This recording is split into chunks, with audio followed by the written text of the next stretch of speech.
Hi, guys. Welcome to the Killer Author Club. We are here with the one and only Sally Hepworth coming to us all the way from Australia. We have tons to talk about, so grab your cocktail, get your list of questions for Sally ready, and sit tight. We will see you on the flip side. Thought you really loved me, guess I was wrong. Thought you'd never leave me, guess I was dumb. Waited like forever to be your plus one, but I guess you were done. We are back. We are the killers of the Killer Auth Club. I always do this wrong. Killer Heather, Killer Tara, and then we have Killers. I can't make it to her right. Killer Sally in the house. So you know the drill. If you've ever watched this, drop your questions in the comments and we will get to them, as many as we can get to during the broadcast, to ask Sally. If you are on Facebook, make sure to check us out. We have a public group, Killer Author Club. We have the private clubhouse where we hold our book clubs, and that's the Killer Author Clubhouse. And the next one coming up in April is this fantastic book, What's Done in Darkness, Laura McHugh. If you haven't read it, make sure to pick it up because it is phenomenal. And she will be stopping by in April to discuss all the details and dates and etc. are at killerauthorclub.com. We also have a YouTube channel where you can stream us to your big flat screen on the wall and tell me how much I need some powder right now. And you can find us on all the socials, Instagram, Facebook, Twitter, TikTok, wasting way too much time. So we'll be dropping some links to all those things in the comments. Make sure to watch for that and check out our Killer Author Club website where we have tons of merch. So now, without further ado, Heather, would you please introduce our killer guest? I would love to. Sally Hepworth is the New York Times bestselling author of 8 novels, most recently The Soulmate, out April 4th in the US. But if you're a Book of the Month member, you can snag an early copy. So take advantage of that. She has sold more than 1 million copies of her books worldwide. And Sally lives in Melbourne, Australia with her husband and 3 children. So welcome, Sally. We're so excited to have you here. And can you tell us a little bit about The Soulmate? Yes, I can. And I first want to apologize for doing the Hugh Grant double hand wave. I don't know. Like it just, do you know that from Love Actually? Oh my God. I love anyway. Love Actually. Yeah. When you're excited, just, you know, one hand is not enough. This is my book, The Soulmate. It is about, like most of my books, dysfunctional relationships, and this one was fun because it was about the most dysfunctional of all relationships, and that is marriage, right? And in this book, Pippa and Gabe are a married couple. They live in this beautiful cottage that's perched on the edge of a cliff, and they're so excited that they could afford to live in this house, and they don't realize until after they have moved in that the reason it was so affordable was because people go to that cliff to end their own lives. And, you know, what is quite a tragic thing, they turn around and Gabe, who lives there, kind of makes his life's work out of talking people down from the cliff and getting them to walk away. And in the year that they've lived there, 7 people have come to the cliff and 7 people have walked away. But one night he is talking to a woman on the cliff, and his wife, Pippa, is watching through the window, and she notices that he's acting a little bit different and he's a bit more dramatic than normal. He's waving his hands around, and then she glances away to deal with her children, and when she looks back, she finds that the woman has gone over the cliff, and her beloved husband is standing there with his hands outstretched, looking a little bit like maybe he pushed her. And from there we go forward as we discover what happened on the cliff, and Pippa has to think about, was her husband lying?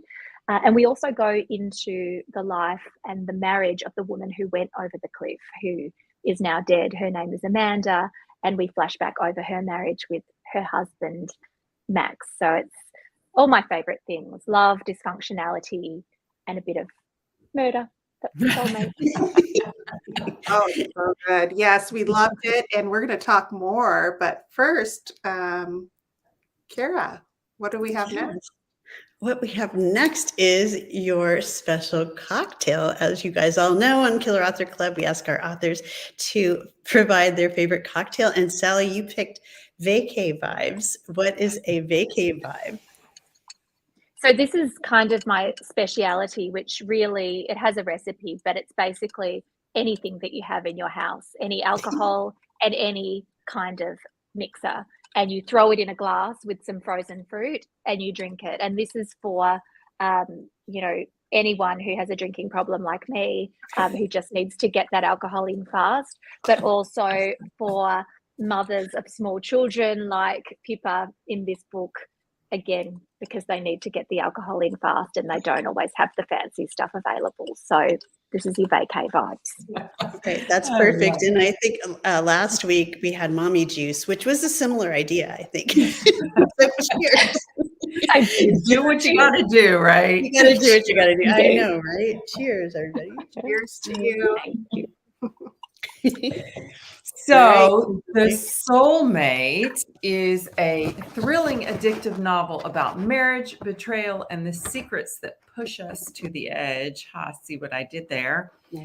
Killer Mary Kubica, who was on, I don't know, a month or two ago, called it a twisty page turner and said she devoured it, as did I. And like Heather already said, it is a Book of the Month selection, early selection, which is a huge honor. So congrats on that. Thank you.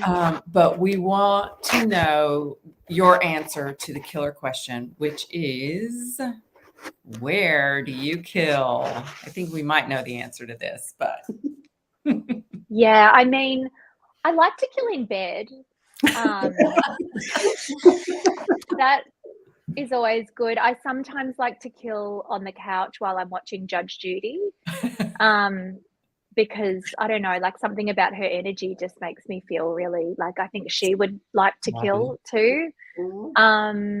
Also sometimes in my office, I mean, I spend all this time creating this beautiful office, but then I just, you know, I just kill anywhere that I'm at, you know, whenever the mood comes on, I would say. But can you really write when you're watching TV? Is that not distracting? I can. And in fact, I've got builders here at the moment, and they're building me this beautiful writer's cabin in the backyard that's going to be, you know, it's going to have a bathroom and a little kitchenette with a tea and coffee and things. And it's going to have a bed in there because, you know, sometimes I might need to leave my family behind and just, and I just said to him, I think I need a TV in there because I do like to watch Judge Judy of an afternoon. Like it's very creative for me. And at 3 o'clock every day, I just like to turn it on. And I don't watch it all day long, but every now and then I just need the judge just to, you know, just to recalibrate. And well, there's lots of dysfunction on Judge Judy. It's inspo. Yep.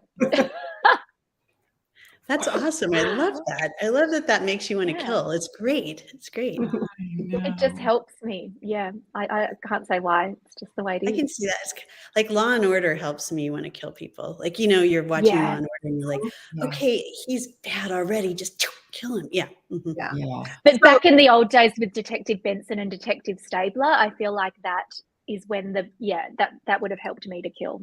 Oh, yeah. More than the new guys. Yeah. So classic killing. I agree. I watch reruns. It's not like the current stuff. I have to have the original. The OG. Yeah, absolutely. Yes. Absolutely. So you like to have noise while you're writing, or at least some points in your writing? I do, but background.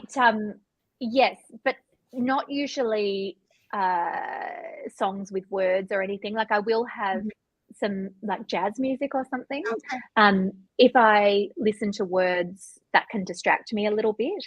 But I don't know about you guys. For me, Judge Judy comes on at 3 in the afternoon. So I've usually had a bit of a a writing day. Yeah. And it's just that time of day where I need a little bit of a change up, and I'll just put her on, and then it's half an hour, and then I'll turn it off and I'll keep going. So I may not be actually, Sure. you know, like this. It's probably more of a ritual than anything else. But You need in general, yeah, a bit of background noise is good, Yeah. but nothing that'll steal my focus too much, right. unless right. you Judge Judy. So I saw this question go by a lot, and it was one of my questions too. Everybody always wants to know, like, where did the idea for this book come from? Was it a situation? Was it a relationship? What? Two things. So the first one was that I was in lockdown when the book idea came to me, and I'm in Melbourne, Australia, where we had one of the longest lockdowns Yeah. in the world. And I remember the day that I had this idea. All of my kids were getting ready for homeschooling, or my two older kids were getting ready. My 3-year-old was not at school yet, but she'd made a full-time job out of drawing on the walls in permanent marker. That was like, you know, a full day's work for her. And I, on this particular day, had to do this live thing at 9 a.m., which was when the kids were starting school. And my husband, Christian, developed this really interesting habit when it was this time of day where he would go missing, which is really convenient. And sometimes I'd look outside and I would see him mowing the lawn, you know, or having a conversation with the postman, you know, or deciding to clean a cupboard, you know, like a long way away. And this was getting on my nerves a little bit, it's fair to say.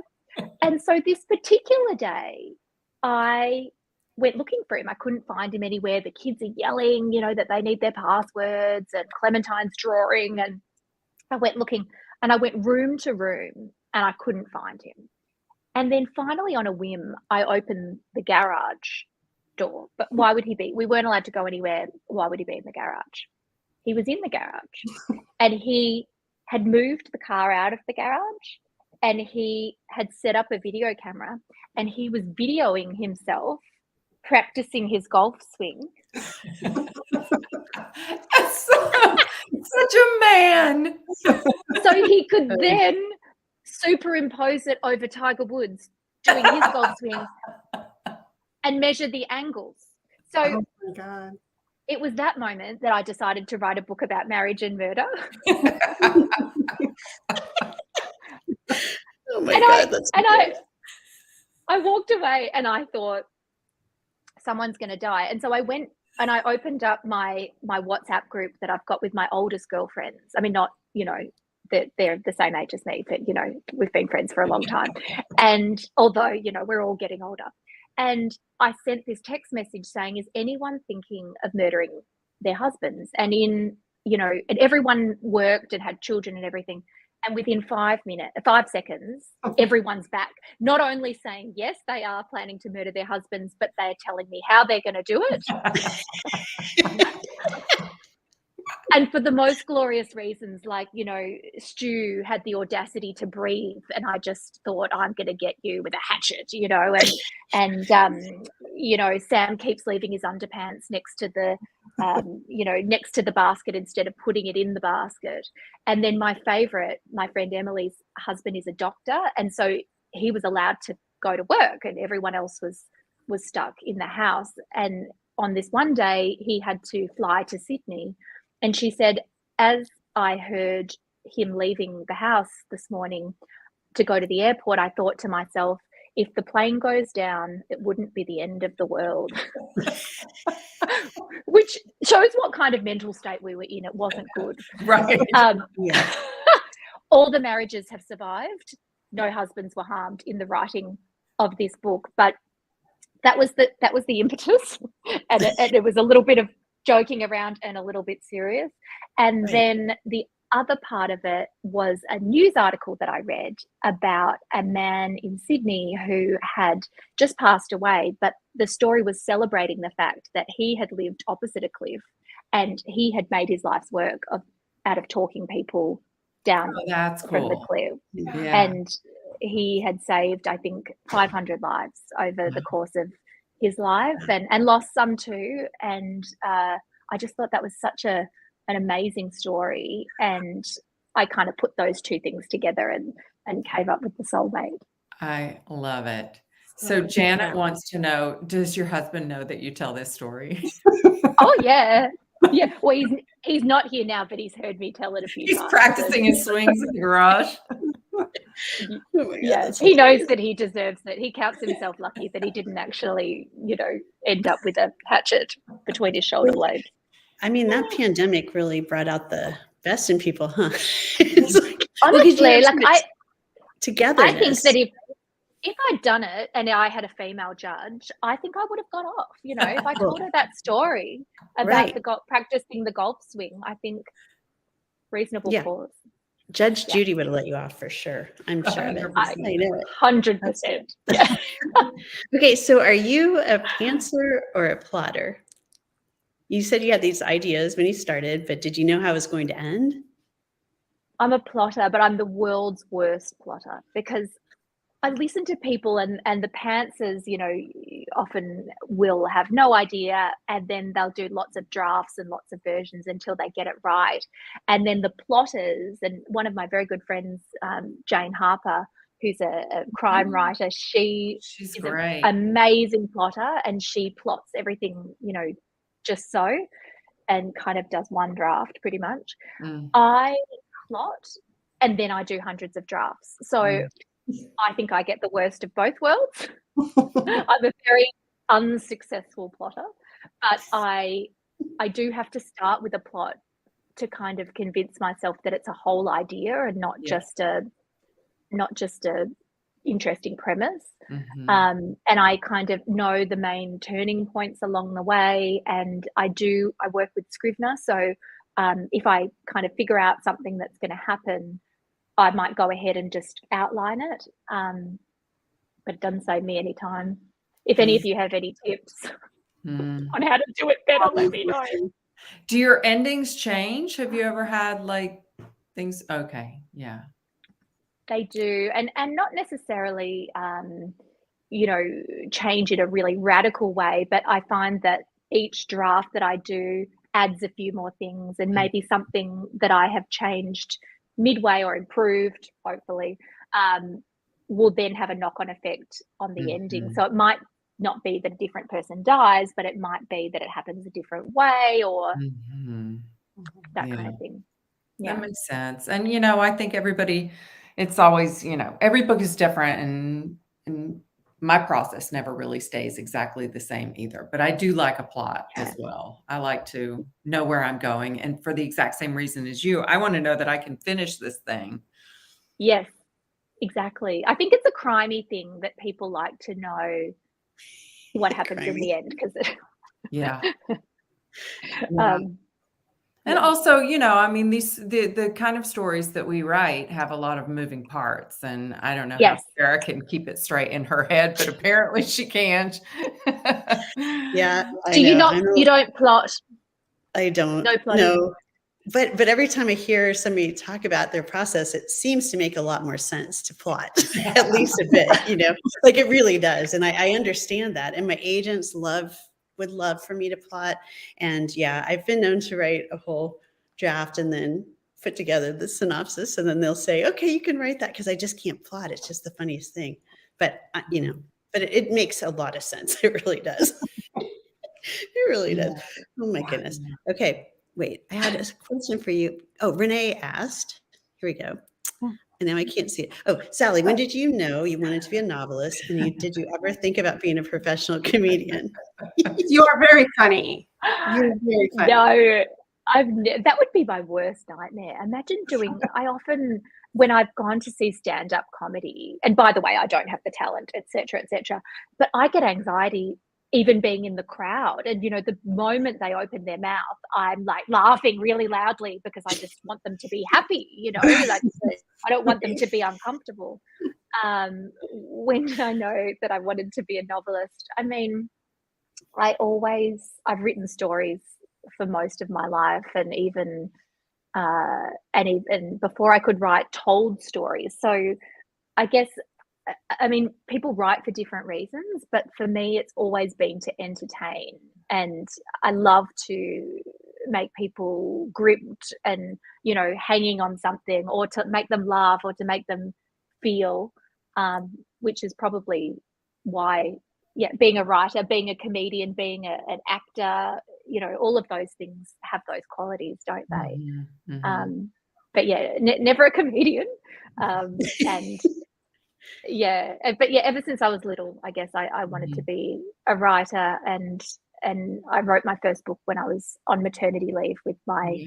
now 13-year-old son, Wow. and that just felt like a gap. I mean, a busy gap, but a chance to kind of take stock and think, what do I really want to do? Mhm. And I lived in Canada at the time, and Canadians are wonderful, glorious people for many reasons, but also because they pay you for a year of maternity leave. So I took that year and I wrote a book, and I Yeah. haven't looked back. That's amazing. And you also made the switch from women's fiction to, I guess, your domestic suspense, right? Yeah. To which we say, welcome to the dark side. But what Thank made you. you decide to switch genres? Like, where did that come from? You know, I didn't really make a decision. Like so much else in my life, it just happened.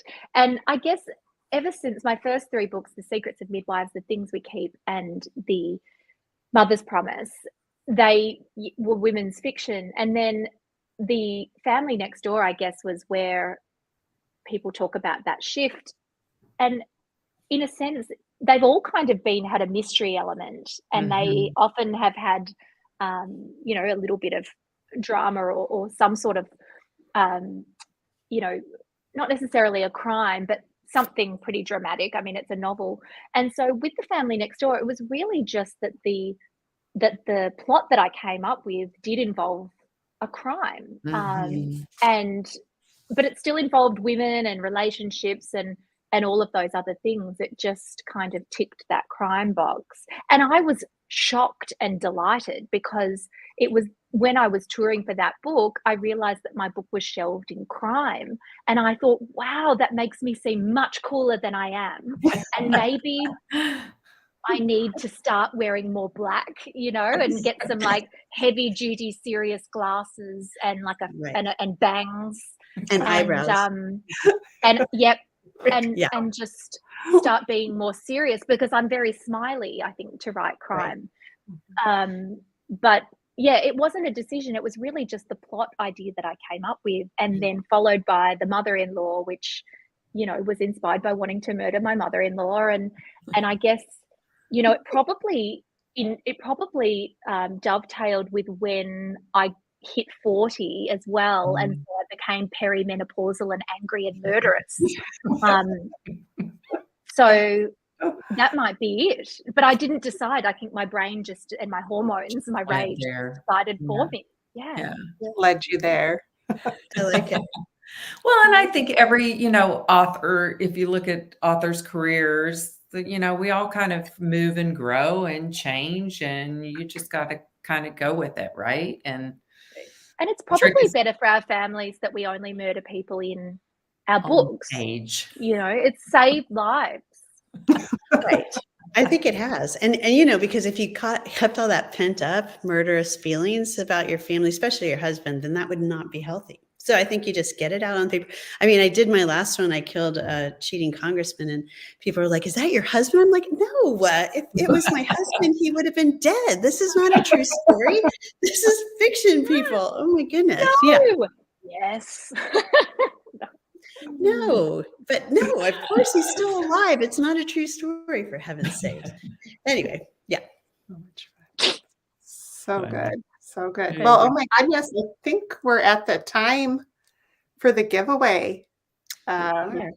So everyone, Sally is giving away 3 copies of The Soulmate to 3 lucky killers. All you have to do is answer this question about our killer guest, and we will pick from the correct answer. Bonus points for joining the club or subscribing to our YouTube channel. Do we know what we're up to yet, Kara? I knew you were going to ask me that, Heather, and I forgot to look today. We have, I'm sure, thousands of YouTube subscribers by now. We'll just say that. And if we don't, go ahead and follow us and get us there. Thank you. That's right. And the question is, where does Sally live? So I know that's a tough one, but drop your answers into the comments and we will choose one lucky winner, or 3 lucky winners, excuse me, about 24 hours from now. Do they just need the country, or do they need to say the city as well? What do you think, Sally? I'll give them the country. Yeah. Okay. Yeah. I know. It's not like they're entering in secret, so I think everyone just gets on the bandwagon. But it's okay. As long as everyone gets the right answer, that makes me happy. So it's good. Sometimes we get somebody saying the wrong answer, and then everybody copies that answer. I'm like, no, not that. Okay, but this time it's going really, really well. It's going really well. So yes, they were listening. The Killer Author Club loves bookstores, and of course, and we appreciate your support of them. So Sally selected the fabulous M. Judson books, where you can order your own copy of The Soulmate. And this is another funny story. Okay, Sally, why did you pick this bookstore? Well, my local bookstores are here in Australia, so I had to think of one in the States. And M. Judson has a very special place in my heart, because when I was touring there this time last year, my cards stopped working when I was in Greenville, South Carolina, even though I'd told my bank that I was going there every time I went somewhere new. Anyway, and I was completely out of cash, and I already have tip anxiety when I go to the States, because I have to be ready with all my cash to tip. You know, we don't do that here. That's another story. And I had no cash whatsoever. And I had to go onto Instagram and tell people that I didn't have cash. And I had readers coming and giving me, $5 here and there. And I mean, the humiliation, right, of being a 41-year-old Australian woman begging for cash while overseas. And I told the bookstore owner when I went there, because I just needed enough money to get me to the airport, I think, to then... Anyway, and the bookstore owner, bless her cotton socks, gave me an envelope of cash when I left. It was all very illicit, and that saved my skin. So, as well as doing amazing events, they have a lovely bookstore owner who I'm going to repay debt to when I'm back there in 3 weeks. I love it. So you guys will drop the link where you can buy Sally's book. Clearly, Sally needs to pay them back. So if you order through that store, that would be great for them. She's kind of on the lam. So yeah. So when you get back there, hopefully they'll sell a bunch of books and then you'll be off the hook. That'll be good. Yeah. And I just dropped it in the comments. So check for the link and it'll take you straight to her order page. So as much as we'd love to invite every amazing killer author to be featured on our shows, there are so many, and yet only 3 of us, and we like to sleep and see our family sometimes. So we started this Killer Author Club Celebrates because we can't let this evening go by without us celebrating a very special release. Congrats to Brittany Butler and the Syndicate Spy. The book is about... in the near future, Earth's oil reserves are depleted and terrorists race for control. Sorry, I can't talk. I'm drinking water. I'm sober. A conglomerate of allied intelligence agencies called the Syndicate struggles to maintain peace. Follow operative Juliet, her best friend Miriam, and the dashing yet arrogant FBI agent Graham as they try to put an end to the global energy war. And this is out March 21st. Yeah. And she was a former CIA.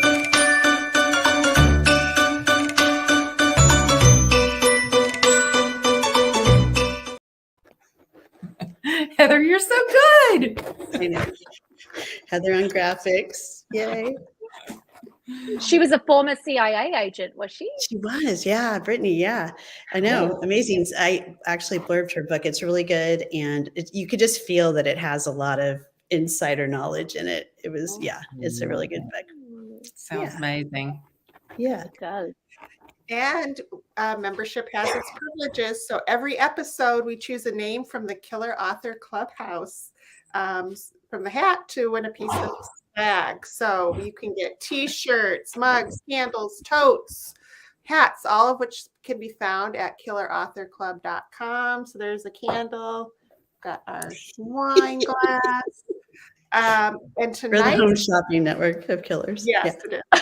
And tonight's winner is Cherie Stover. So contact one of the killers and we will get that right out to you. So again, if you aren't a member of the Killer Clubhouse, make sure you come find us on Facebook. Okay, and now is the time that we've all been waiting for. Sally, you survived the Killer Author Club, so congratulations. And to Thank you. show our appreciation of your actual just cracking up humor, which we really appreciate so much, we would like to present you with this Killer Author Club badge. I survived. I survived. It kind of covers I'm your face right now. honored. Yes, but you can Yes. print it out, put it on the wall, hang it in your new office cabin. That would be fun. But really, my we gosh, really yes. appreciate you being here. Yeah, so thank you and best wishes on the everything in your big US tour too. Thanks for being here. Love Well, the it. pleasure is mine. I'm a big fan of you all, and it's just a joy to be here with you and talking about killing people. It could be more fun. We always need to kill people. More people. Always. Yeah. So Yeah, so thank you, Sally. And that does it for tonight's episode. Thanks everyone for tuning in. We are back on the 28th, so 2 weeks from tonight, with the charming Amy Impellizzeri to discuss her latest legal suspense, bar none. And don't forget about Laura McHugh's books, What's Done in Darkness. That's April 11th. For times, the full schedule, past episodes, merch, lots more. Check out killerauthorclub.com. Go shopping, and we will see you guys back here in 2 weeks. Double wave sign off. okay, time to wave. Good night, everyone. Hugh Grant approves. Okay. I guess I'm a killer through our love into the